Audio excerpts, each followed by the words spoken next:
Assalamualaikum warahmatullahi wabarakatuh. Alhamdulillahi wahda, wassalatu wassalamu ala man la nabiyya ba'da. Allahumma salli wa sallim ala sayyidina Muhammadin wa ala alihi wa sahbihi rasulillahi ajma'in. Amma ba'd. Dewan juri yang arif dan bijaksana, hadirin sebangsa dan setanah air yang kami banggakan.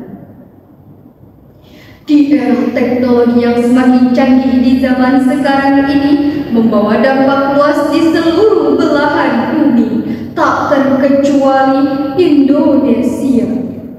Gordon Fee dalam bukunya yang berjudul Management in 20XX What will be important in future memprediksi bahwa perkembangan teknologi akan berkembang dengan cepat, pesat, dan begitu dahsyat. Perkembangan teknologi ini akan memberikan dampak yang luar biasa dan akan merubah tatanan kehidupan. Hal ini mungkin saja terjadi di era ini. Jari jemari kita bahkan lebih lincah dari lidah. Status kita lebih berpengaruh dari pidato, dan followers lebih dihormati dari pidato. Diprediksi pada tahun 1991 teknologi akan diterapkan dalam praktik ibadah keagamaan. Ibarat dua mata pisau, perkembangan teknologi akan memberikan dampak positif dan juga negatif.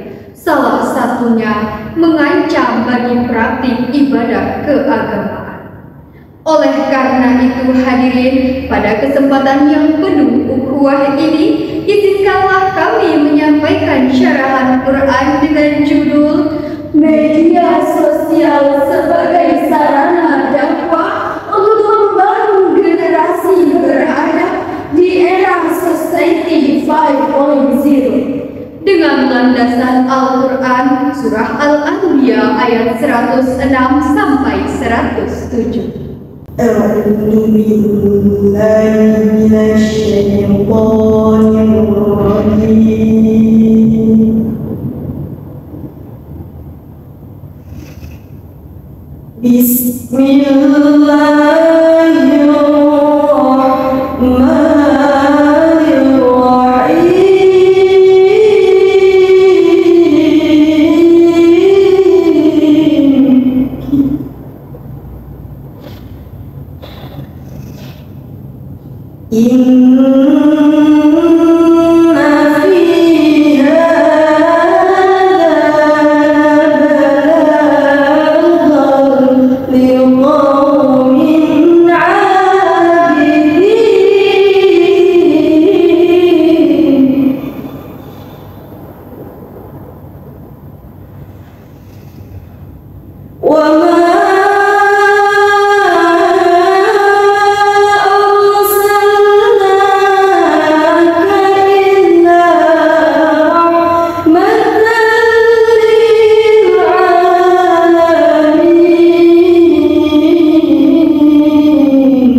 Menyebut asma-Mu ya Allah, yang maha pengasih lagi maha penyayang.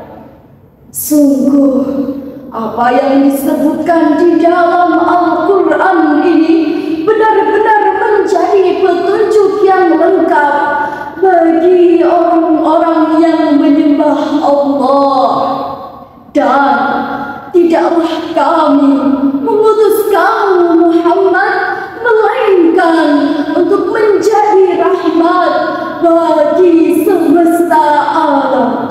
Hadirin rahimahullah, dalam tafsir Al-Azhar karya Profesor Hamka dijelaskan bahwa turunnya ayat ini menjadi bukti bahwa Allah telah mengutus Nabi Muhammad sebagai penuntun kehidupan. Dan Allah telah menurunkan Al-Quran yang di dalamnya telah dilengkapi dengan tuntunan kehidupan manusia beserta proses perjalanannya dari dunia ke akhirat, dari hidup kepada maut. dan di dalamnya telah diterangkan amalan dan ganjaran yang cukup bagi orang-orang yang ingin beriman. Oleh karena itu hadirin, sangatlah sayang jika pedoman yang telah disiapkan oleh Allah tidak dijadikan sebagai panutan. Karena itu, kita membutuhkan seorang dai yang mampu membumikan nilai-nilai Al-Quran dan yang pasti dibekali dengan ilmu IT. Dakwah di era digital juga dapat kita lakukan melalui pendekatan bil hikmati wal mau'izatil hasanah wajadilhum billati hiya ahsan. Menurut Imam As-Sa'di dalam kitabnya Tafsirul Karimir Rahman bi Tafsiri Kalamil Ma'dan juz 15 halaman 252 menyatakan bahwa yang dimaksud dengan al-hikmah adalah seseorang harus didakwahi sesuai dengan keadaannya. Sebagai contoh, dakwah para wali dengan pendekatan dakwah yang dianut adalah menang tanpa tanding dan menang tanpa bola. Berhasil melahirkan terobosan dakwah melalui pagelaran wayang sehingga yang menonton senang, tenang, sambil tertawa riang, tidak uring-uringan bisa sambil makan pulangnya kenyang, tidak menimbulkan perpecahan, perkelahian, apalagi pertempuran. Dahsyatnya hadirin, setelah pulang banyak dari mereka yang memeluk agama Islam. Dengan demikian, dakwatun bil hikmah mendorong adanya transformasi dakwah di era digital yang dapat kita lakukan dengan mengunggah konten-konten dakwah yang indah, ramah, menggugah namun tetap berfaedah, sehingga anak-anak yang kecanduan main game lebih memilih mendengarkan tilawah. emak-emak yang biasa melihat berita artis idaman beralih ke tayangan pengajian, bapak-bapak yang sering nonton bola beralih mendengarkan ceramah. Karena itu, di era ini, seorang dai tidak hanya dituntut untuk menguasai ilmu syar'i, namun juga harus melek teknologi. Dakwah di era digital juga dapat kita lakukan melalui pendekatan wal mau'izatil hasanah, yang artinya konten dakwah harus diisi dengan perkataan yang baik, lemah lembut, dan tidak mencela. Hadirin, begitu besar peluang media sosial dalam menyebarkan dakwah. Oleh karena itu, kebaikan dalam diri kita harus selalu tertanam. Karena Allah telah memberikan kita gelar Al-Khairul Ummah, sebagaimana dalam firman-Nya Al-Quran Surah Ali Imran ayat 110.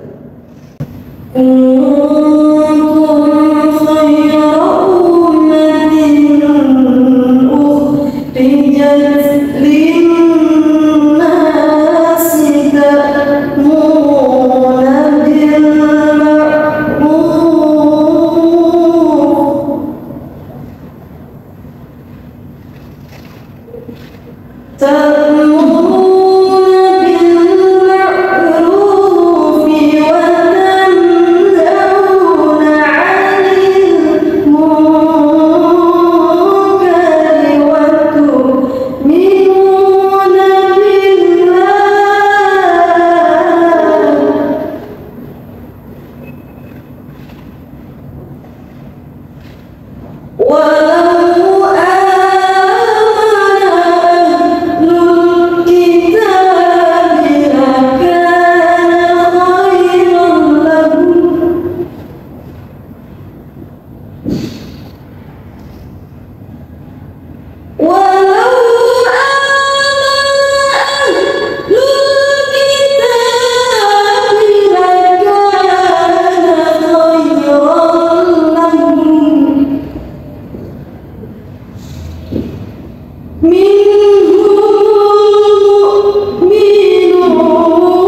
menjadi poster bagi kita agar selalu semangat menyebar kebaikan. Demikianlah dari uraian yang kami sampaikan, dapatlah kita mengambil kesimpulan bahwa media sosial merupakan sarana yang efektif untuk menyebarkan dakwah, untuk menciptakan generasi yang bermoral di era Society 5.0 melalui pengubahan konten dakwah yang monoton menjadi asik ditonton. Narasi yang berisi benci dan iri menjadi narasi yang menginspirasi. Dengan pedoman, meskipun jalan kita berbeda, namun harus tetap bersama. Sekian yang dapat kami sampaikan. Sebelum menutup syarahan ini, izinkanlah kami menyampaikan sebuah syair.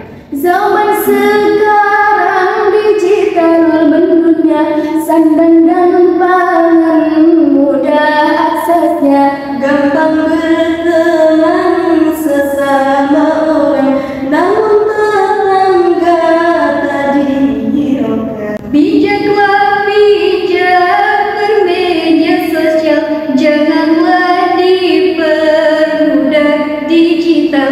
Kita diciptakan sebagai khalifah, penentu jalan jujur amanah.